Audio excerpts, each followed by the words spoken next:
음식 규정의 이해라고 하는 제목으로 하나님의 말씀을 선포하겠습니다. 자, 레위기는 당시 하나님의 사람들이 지켜야 할 규례였습니다.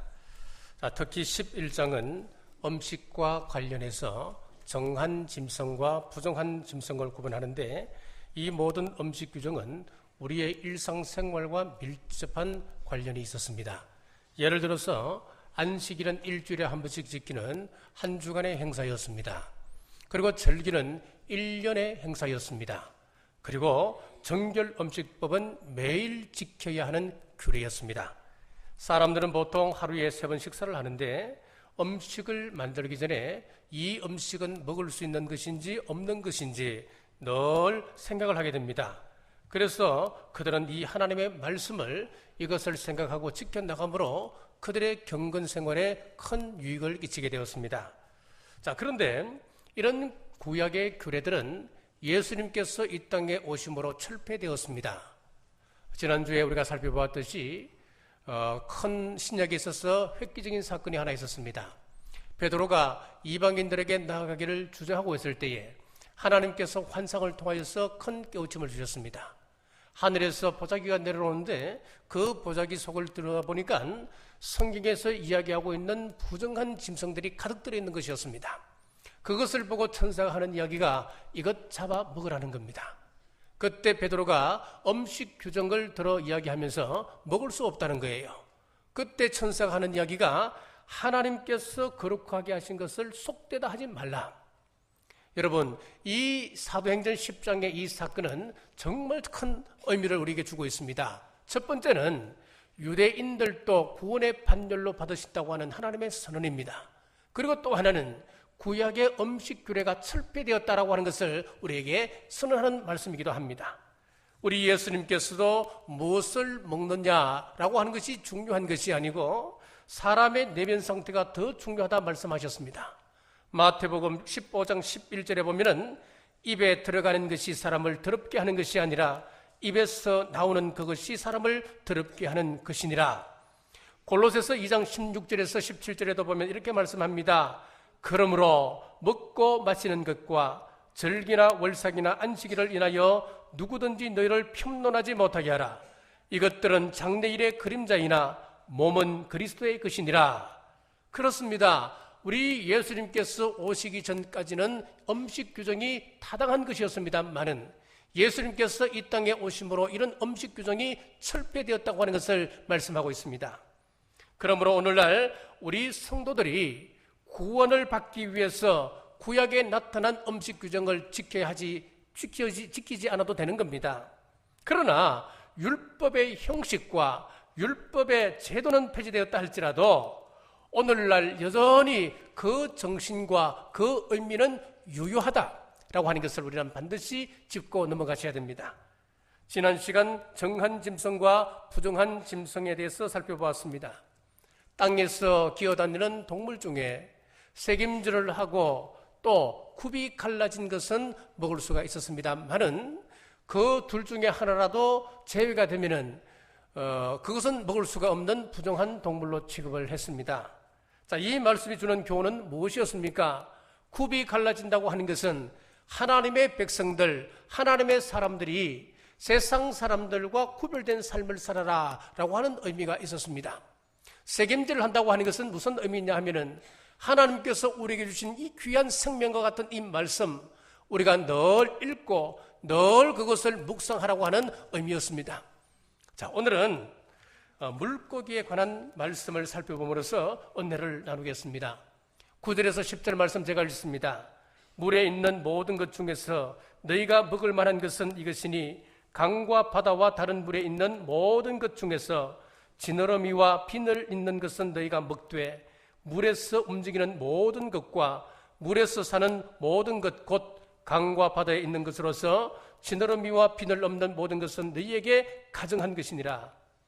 자, 지느러미와 비늘이 있는 것은 먹을 수 있는 정한 물고기였습니다만은 지느러미와 비늘이 없는 물고기는 부정한 물고기라 그랬습니다.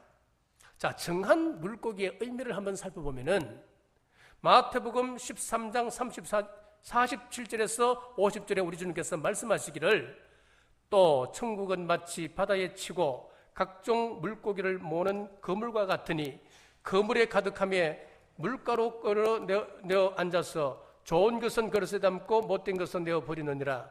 세상 끝에도 이러하니라. 천사들이 와서 어인 중에서 악인을 골라내어 풀무불에 던져 넣으리니 거기서 울며 이를 갈리라 라고 하셨습니다. 자, 여기서 우리 예수님께서 지느러미와 피늘이 있는 정한 물고기를 의인으로 비유하셨고 없는 것은 악인으로 비유하셨습니다. 따라서 하나님께서 좋은 물고기의 생활 습성과 의인들의 신앙생활이 같기 때문에 지느러미와 피늘이 있는 물고기를 보고 우리 하나님의 백성들이 어떤 삶을 살아야 할 것인지 깨달으라 주신 말씀입니다. 자, 그럼 정한 물고기의 생활을 살펴보겠습니다. 자, 첫째, 정한 물고기는 물에 반드시 살고 있어야 됩니다. 자, 9절 말씀 제가 읽습니다. 물에 있는 모든 것 중에서 우리가 간과하지 말아야 할 것은 먹을 수 있는 어류는 물에 있어야 한다는 거예요. 자, 성경은 이 물을 굉장한 의미를 부여하고 있습니다. 이 물에는 크게 세 가지 의미가 들어가 있는데 첫째는 말씀입니다. 에베소서 5장 26절에 보면은 이는 곧 물로 씻어 말씀으로 깨끗하게 하사 거룩하게 하시고 말씀 속에서 깨끗하게 사는 삶을 의미합니다. 영적으로 물 속에 산다라고 하는 것은 우리가 하나님의 말씀 속에 거하는 삶, 그리하여 천국을 향하여 헤엄치는 삶, 그것을 의미한다 이야기합니다. 자, 두 번째는 또 이 물은 예수님을 의미하기도 합니다. 요한복음 5장 39절에 너희가 성경에서 영생을 얻는 줄 생각하고 성경을 연구하거니와 이 성경이 곧 내게 대하여 증언하는 것이니라. 우리 예수님은 이 성경에 기록된 모든 것이 나에 관하여 기록한 것이다 라고 말씀하셨습니다. 말씀 자체가 예수님입니다. 그러므로 이 물속에 거해야 한다는 것은 하나님, 우리 예수님과 함께 거하는 삶을 이야기합니다. 그리고 세 번째는 성령님을 예표합니다. 요한복음 7장 37절에서 39절에 명절 끝날 곧 큰 날에 예수께서 서서 외쳐 이르시되 누구든지 목마르거든 내게로 와서 마시라. 나를 믿는 자는 성령의 이름과 같이 그 배에서 생수의 강이 흘러나오리라 하시니 이는 그를 믿는 자들이 받을 성령을 가리켜 말씀하신 것이니라. 여기서 물은 생수의 강이라 그랬는데 그 생수의 강은 성령이다, 그렇게 성경은 말씀하고 있습니다. 말씀 속에서 우리 예수님 안에서 성령님과 함께 동행하는 여러분 되시길 주님의 이름으로 축복합니다. 자, 두 번째는 정한 물고기란 피늘이 있어야 합니다. 9절 하반절 말씀 제가 읽습니다.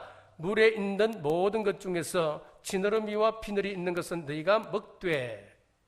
자, 여기서 피늘이라고 하는 것은 자기 몸을 보호하는 능력입니다. 만약에 물고기를 잡아서 비늘을 다 벗기고 물에 놓아주었습니다. 그러면 그 물고기는 살을 수 있을까요? 금방 죽어서 둥둥 떠오르고 말 것입니다. 물고기의 비늘은 외부 세균의 침입을 막아주는 역할을 합니다. 악한 세상에 영향을 받지 않고 자기 생명을 보호하는 능력, 곧 하나님의 말씀을 이야기합니다. 말씀으로 무장하고 있어야 우리는 마귀로부터 우리의 생명을 보존할 수가 있습니다. 에베소서 6장에 보면은 구원받은 사람들은 악한 영들과 싸움을 피할 수 없습니다. 우리가 진리의 길을 향하여 걸어가기 때문에 여기는 반드시 대적이 나타나게끔 되어 있고 갈등이 나타나게끔 되어 있더란 이야기입니다. 그래서 우리는 반드시 진리의 싸움을 싸울 수밖에 없습니다. 그런데 이 싸움에서 이기기 위해서는 하나님의 전신갑주를 취하라고 말씀하고 있습니다. 전신갑주는 갑옷을 이야기하는데 그 갑옷의 모양을 잘 보시면은 물고기의 비늘을 모양을 하고 있습니다. 갑옷이 왜 그렇게 만들어졌는지는 잘 모르겠습니다만은 우리가 악한 영과의 싸움에서 자신을 보호하기 위해서는 물고기의 비늘 같은 하나님의 말씀이 필수적이라고 하는 것을 우리는 반드시 깨달으셔야 됩니다. 에베소서 6장 14절에서 17절에 보면 구체적으로 어떻게 무정해야 될 것인가를 가르쳐주고 있습니다. 그런즉 서서 진리로 너희 허리띠를 띠고 의의 호심경을 붙이고 평안의 복음이 준비한 것으로 신을 신고 모든 것 위에 믿음의 방패를 가지고 이로써 능히 악한 자의 모든 불화살을 소멸하고 구원의 투구와 성령의 금 곧 하나님의 말씀을 가지라 라고 권고하고 있습니다. 우리 하나님의 전신갑주를 입은 사람들은 마귀의 괴계를 능히 물리칠 수 있습니다. 아무리 하나님의 무기가 좋다 하더라도 우리가 그것을 잘 활용할 줄 모르고 그것을 사용할 수 없다고 한다면 그것은 우리에게 무용지물이 될 수밖에 없습니다. 성경 공부 참 좋은 것이다. 누구나 이야기합니다. 나에게는 믿음이 있어. 나는 큰 믿음을 가졌어. 참 좋은 이야기지요. 그러나 그것을 활용할 수 없다고 한다면 우리는 아무런 소용이 없는 겁니다. 광풍이 불고 풍랑이 일어서 이제 배가 침몰할 지경이 되었습니다. 제자들이 배가 침몰한다고 예수님을 깨우기 시작했습니다. 그때 우리 예수님께서 하시는 말씀이 너희 믿음이 어딨느냐라고 질문하셨죠. 똑같습니다. 여러분, 기도가 중요하다는 것 누구나 다 잘 압니다. 알면 뭐합니까? 내가 실제로 무릎을 꿇고 기도하지 않는다면 그것은 나에게 아무런 소용이 없습니다. 사탄의 괴계 중에 하나가 이론으로 무장된 그리스도인을 만드는 겁니다. 성경 공부 몇십 년 하여서 귀만 커졌습니다. 그런데 말씀대로 살지는 않습니다. 경건의 모양은 있습니다. 그러나 경건의 능력은 나타나지 않습니다. 우리가 입으로는 사랑을 이야기하고 섬김을 이야기합니다만은 실제로는 그렇게 살지를 않습니다. 그런 그리스도인을 보면서 사탄은 자기 전략대로 되었다고 쾌재를 부르지 않겠습니까? 영적 싸움에서 사탄과 싸워 승리하기를 원하는 저와 여러분들, 주 안에서 하나님의 전신갑주, 진리의 허리띠를 띠고 의의 흉배를 붙이고 평안의 복음을 신고 복음의 신을 신고 믿음의 방패를 가지시길 주님의 이름으로 축복합니다. 자, 세 번째 정한 물고기라고 하는 것은 지느러미가 꼭 있어야 됩니다. 9절 하반절 말씀 제가 다시 읽습니다. 물에 있는 모든 것 중에서 지느러미와 피늘 있는 것은 너희가 먹되. 자, 여기서 지느러미가 의미하는 것은 무엇이겠습니까? 이것은 공격용 무기를 이야기합니다. 비늘이 방어용이라고 한다면 여기 나타나 있는 지느러미는 공격용입니다. 하나님의 백성들이 하나님의 전신갑주로 무장하고서 성령의 금, 곧 하나님의 말씀을 가지고 공격하는 것입니다. 에베소서 6장 17절 말씀에 보면 성령의 금, 곧 하나님의 말씀을 가지라 그랬습니다. 자, 여기에 이 금은 원문에 보니까 마카이라라고 하는 단어를 사용하고 있습니다. 이 마카이라라고 하는 이 단어는 칼 중에도 양쪽에 날이 있는 금을 이야기합니다. 그리고 이 길이는 한 규빗으로 되어 있습니다. 한 규빗이라고 하는 것은 우리의 팔꿈치에서 손끝까지 거리를 이야기하는데 보통 50cm 정도로 이야기를 합니다. 칼이 그렇게 길지가 않은 거예요. 그렇기 때문에 이 칼은 누가 소지를 하느냐 하면은 특공대들이 어떤 특수한 상황, 작전을 펼칠 때 이 칼을 소지하게 되었다고 하는 겁니다. 양쪽에 칼날이 있는 금으로 되어 있기 때문에 이 금을 가지고 사람의 배를 찌르기에 가장 적합하다는 겁니다. 이 칼로 배를 찌르고 그 칼을 뺄 때는 어떻게 빼느냐 하면은 이렇게 둘러서 빼기 때문에 이 칼 끝에 그 내장이 다 딸려 나온다는 거예요. 그래서 이 금에 한번 찔리고 나면 반드시 그 사람은 죽게 되어 있다고 하는 것입니다. 무서운 금입니다. 자, 이 말씀의 금 마카이라로 무장해야 원수 마귀에게 가장 큰 치명타를 끼칠 수 있다고 하는 겁니다. 요한계시록 1장 16절에 보면 그의 오른손에 7별이 있고 그의 입에서 좌우에 날선 금이 나오고 그 얼굴은 해가 힘있게 비치는 것 같더라. 이 금이 우리 예수님으로부터 나온다라고 말씀하고 있습니다. 요한계시록 2장 12절에 보시면 부가모 교회의 사제에게 편지하라. 좌우에 날선 금을 가지신 네가 이르시되 이 금의 주인이 누구라는 겁니까? 누구 손에 있습니까? 예수님의 손에 있었습니다. 이 금의 주인은 바로 예수님이십니다. 히브리서 4장 12절에서 13절에 보시면은 성령의 검에 대해서 이렇게 증거하고 있습니다. 하나님의 말씀은 살아있고 활력이 있어 좌우에 날선 어떤 검보다도 예리하여 혼과 영과 및 관절과 골수를 찔러 쪼개기까지 하며 또 마음의 생각과 뜻을 판단하느니 지으신 것이 하나도 그 앞에 나타나지 않음이 없고 우리의 결산을 받으실 이의 눈앞에 만물이 벌거벗은 것 같이 드러나느니라. 우리 예수님께로부터 나온 이 검이 어떤 일을 하는지 한번 보십시오. 우리의 혼과 우리의 영과 우리의 관절과 골수를 찔러 쪼갠다 그랬습니다. 그것뿐만 아닙니다. 우리의 생각과 우리의 뜻을 판단한다 그랬습니다. 여러분 무슨 이야기겠습니까? 우리의 모든 문제, 우리가 알지 못하는 내 몸의 문제까지도 생각까지도 하나님께서 다 처리하신다, 해결하신다 그 이야기입니다.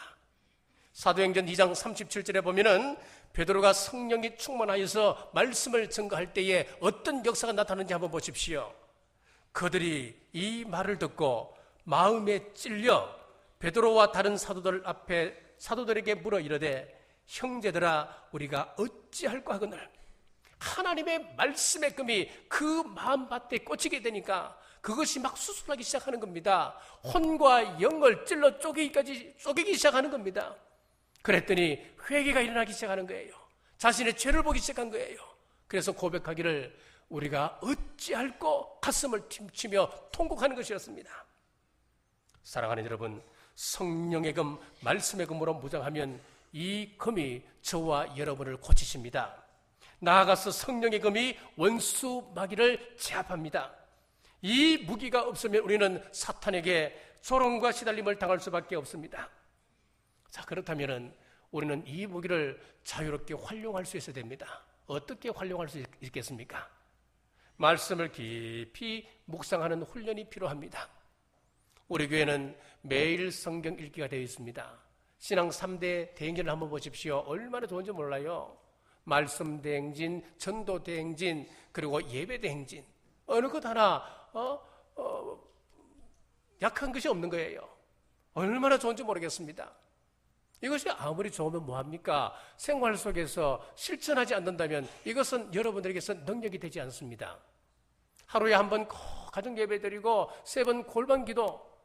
여러분 이것이 아무리 앞에서 강조를 해도 따라오지 않는다면 이것은 능력이 되지 않는 거예요.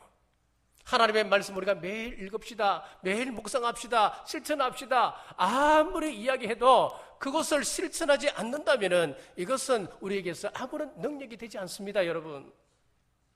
자, 여기서 우리가 하나님의 말씀의 금을 우리가 자유자재로 활용하기 위해서는 무엇이 필요하겠습니까?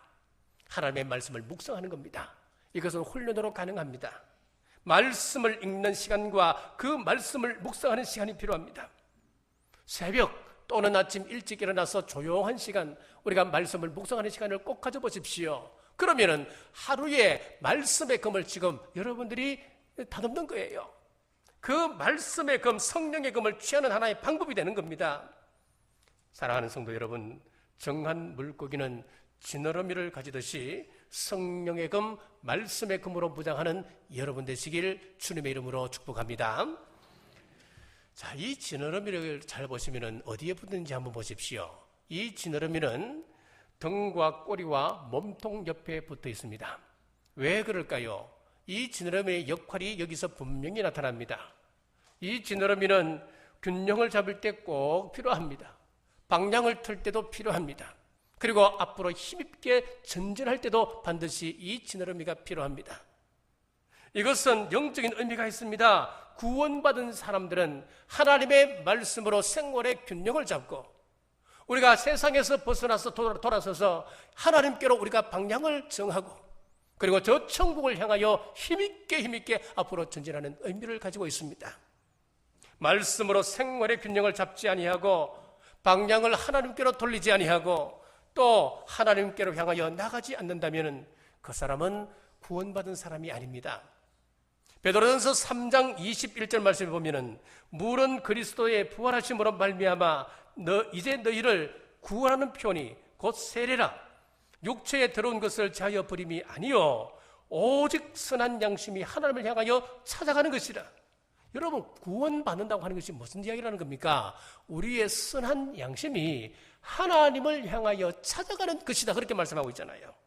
그런데 구원받았다고 이야기하면서도 여전히 세상에서 하나님 쪽으로 방향을 유턴하지 아니하고 하나님을 향하여 앞으로 나가지 않는다면 그 사람을 어떻게 구원받은 사람이라 이야기할 수 있겠습니까? 사랑하는 여러분, 말씀으로 생활의 균형을 잡고 방향을 세상에서 하나님께로 돌려서 하나님을 향하여 전진하는 여러분 되시길 주의 이름으로 축복합니다. 또 지느러미는 물을 거슬러 올라가게 합니다. 연어를 보십시오. 알을 낳기 위하여서 폭포를 거슬러 올라가지를 않습니까?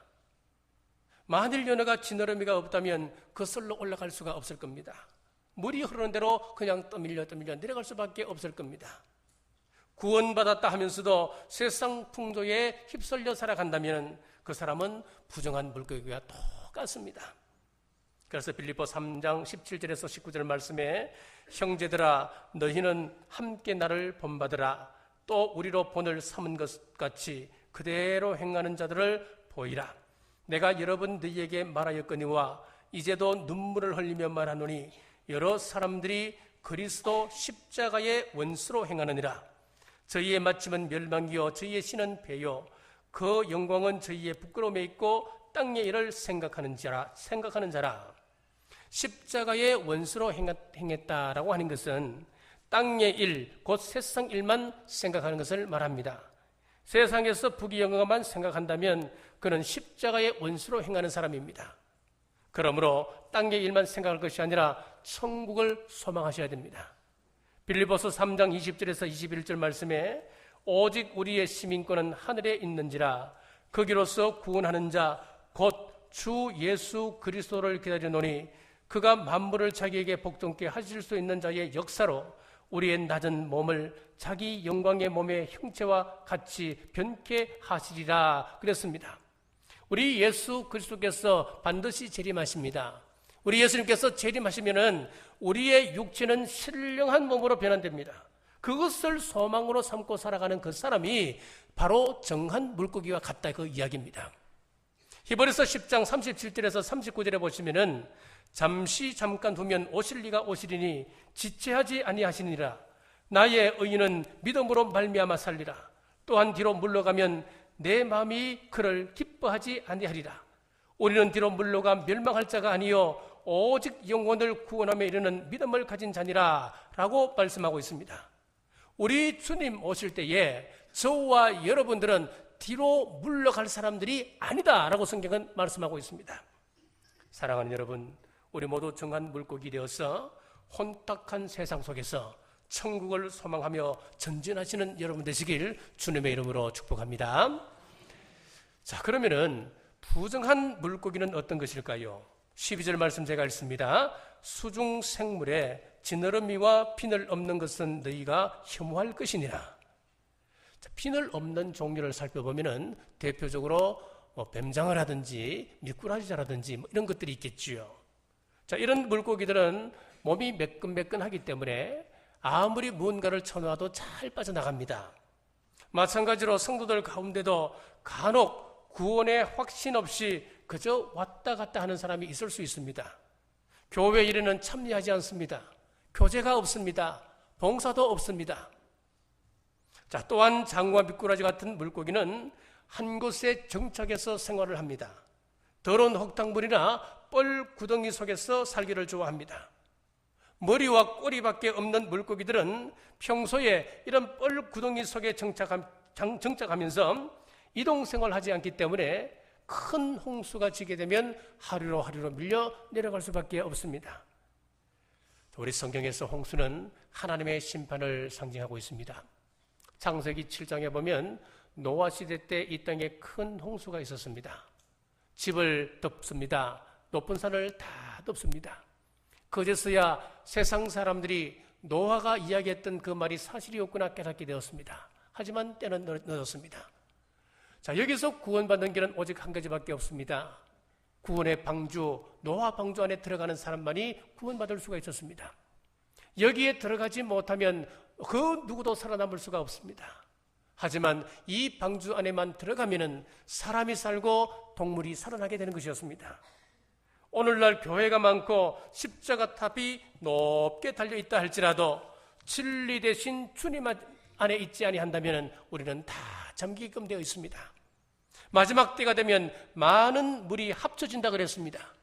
요한계시록 17장 1절에 보니까 또 7 대접을 가진 7 천사 중 하나가 와서 내게 말하여 이르되 이리로 오라. 물 위에 앉은 큰 음녀가 받을 심판을 내게 보이리라. 여기에 물 위에 앉은 음녀가 나옵니다. 여러분, 음녀가 뭡니까? 간음하는 여인을 이야기합니다. 남편을 놔두고 다른 남자와 관계하는 사람, 그 사람이 바로 음녀 아닙니까? 신랑 대신 예수 그리스도를 떠나서 다른 것들과 이상한 것들을 자꾸 받아들입니다. 그것이 바로 음녀 아니겠습니까? 계시록은 종말 때에 음녀가 나타날 것을 예언하고 있습니다. 종교다운주의가 나타나고 종교 혼합주의가 나타나게 될 것을 예언하고 있습니다. 지금 이 시대를 보십시오. 지금 이 시대에는 종교다운주의가 그리고 종교 혼합주의가 활기를 치고 있습니다. 성경은 오직 예수님 이외에는 구원이 없다고 못 받고 있음에도 불구하고 종교다운주의자들은 그것을 그대로 믿는 사람들은 독선주의자들이다, 근본주의자들이다, 너무 상식 없는 사람들이다 매도해버립니다. 지금 이 땅 곳곳에서는 우신과 우상과 미신이 판치고 있습니다. 무당과 점쟁이들이 더욱 기성을 부립니다. 웬만한 기업에서는 고사를 지냅니다. 돼지머리를 얹고 고사를 지내는데 여기에 참여하지 않는 그리스도인들을 그들은 매우 미워합니다. 싫어합니다. 고위 공직자일수록 요즘은 부정부패가 더욱 심해지는 것을 보게 됩니다.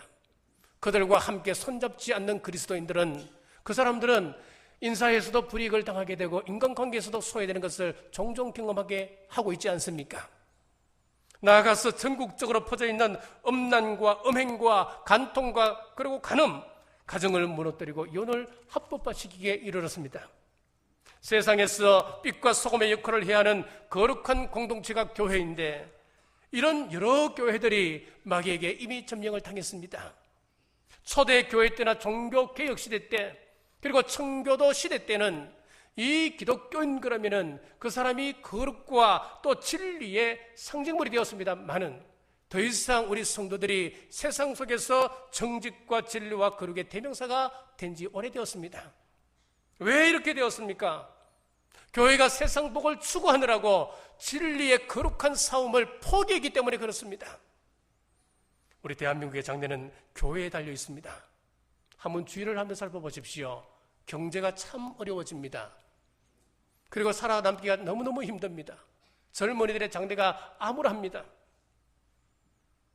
소돔과 고모라의 장래가 어인 10사람이 없어서 망했던 것처럼, 그리고 요나 같았던 그 배가 요나 한 사람의 불순종으로 인하여서 많은 사람들이 고통에 빠졌던 것처럼 현재 한국의 장래는 북한의 핵도발도 아닙니다.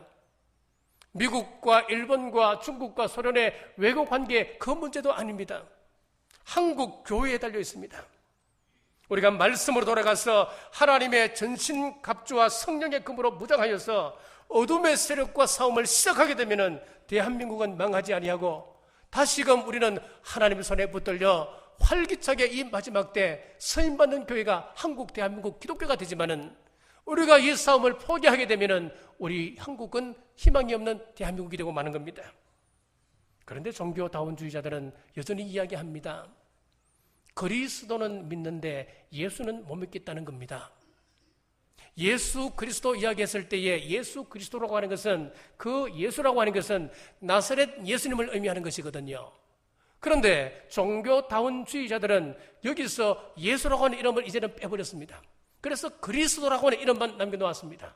그리스도 안에서 뭐 어떻게 하자, 그리스도의 세계를 만들자. 여러분, 여기에 속으시면 안 됩니다. 이 사람들은 주장합니다. 지금 이 성령이 모든 종교의 영들이 성령이듯이 모든 종교에는 예수가 있다는 겁니다. 모든 종교에는 구원이 있다고 이야기하는 겁니다. 아닙니다. 요한복음 14장 6절에 보니까 예수께서 이르시되 내가 곧 길이요 진리요 생명이니 나로 말미암지 않고는 아버지께로 올 자가 없느니라. 여기서 이 예수님은 누굽니까? 나사렛 예수님을 이야기합니다. 나사렛 예수 그리스도 이외에는 구원자가 없다는 것을 분명히 이야기합니다. 히브리서 10장 20절에 그 길은 우리를 위하여 휘장 가운데로 열어놓으신 새롭고 산 길이요 휘장은 그의 육체니라. 휘장은 예수 그리스도의 육체라고 선언하고 있습니다. 히브리서 4장 16절 그러므로 우리는 긍휼하심을 받고 때를 따라서 돕는 은혜를 얻기 위하여 은혜의 보좌 앞에 담대히 나갈 것이니라. 아담 이후에 우리는 죄로 인하여서 하나님 보좌 앞에 나아갈 수가 없었습니다. 그런데 우리 예수님께서 이 땅에 오심으로 십자가에서 우리의 죄 문제를 해결해 주셔서 우리는 하나님 앞으로 나아갈 수 있게 되었습니다. 자, 성소의 휘장은 예수님의 몸, 나사렛 예수 그리스도의 몸을 상징합니다. 그래서 나사렛 예수 그리스도께서 십자가에서 운명하실 때에 그 휘장이 찢어졌습니다. 그래서 히브리서 4장 16절에서는 분명히 선언합니다. 은혜의 보좌 앞에 담대히 우리는 선다라고 선언하고 있습니다. 사랑하는 여러분, 부정한 물고기 되지 말고 정한 물고기 되시길 주의 이름으로 축복합니다. 하나님의 전신갑주로 무장하여 종교 다원주의의 물길에 오염되지 말고 성령의 검으로 악한 세력과 거룩한 진리의 싸움을 시작하시길 간절히 바랍니다. 우리가 하나님의 말씀에 순종하며 살아가려면 핍박을 받고 거센 세파의 물결 속에서 우리는 힘들어할 수도 있습니다. 그것은 반드시 그렇게 올 것입니다. 물결 따라 아래로 그냥 순응하며 내려가면 아무런 문제 없습니다. 거슬러 올라가면 거센 물결에 부딪히기 마련입니다. 믿음의 선한 싸움을 싸우심으로 말씀을 이루시고 우리 주님의 인정받아서 우리 주님 이 땅에 다시 오실 때 천국 백성 되시는 우리 남부의 온 권속들 되시길 주님의 이름으로 축복합니다. 기도하겠습니다. 하나님, 오늘 너에게 음식 규례를 통하여 귀한 진리의 말씀 허락하심 감사합니다. 세상 속에 오염되지 않도록 말씀의 전신갑주를 취하고 하나님을 향하여 힘있게 전진하는 저희들 될 수 있도록 말씀으로 무장시켜 주옵소서. 마치 애국에서 나온 잡족처럼 한 발은 애굽에 또 한 발은 광야에 두고 살아가고 있지는 않습니까? 죄와 멀어지고 하나님과 가까이 살아가는 우리 모두 되게 인도하여 주옵소서. 예수님 이름으로 간절히 기도드리옵나이다.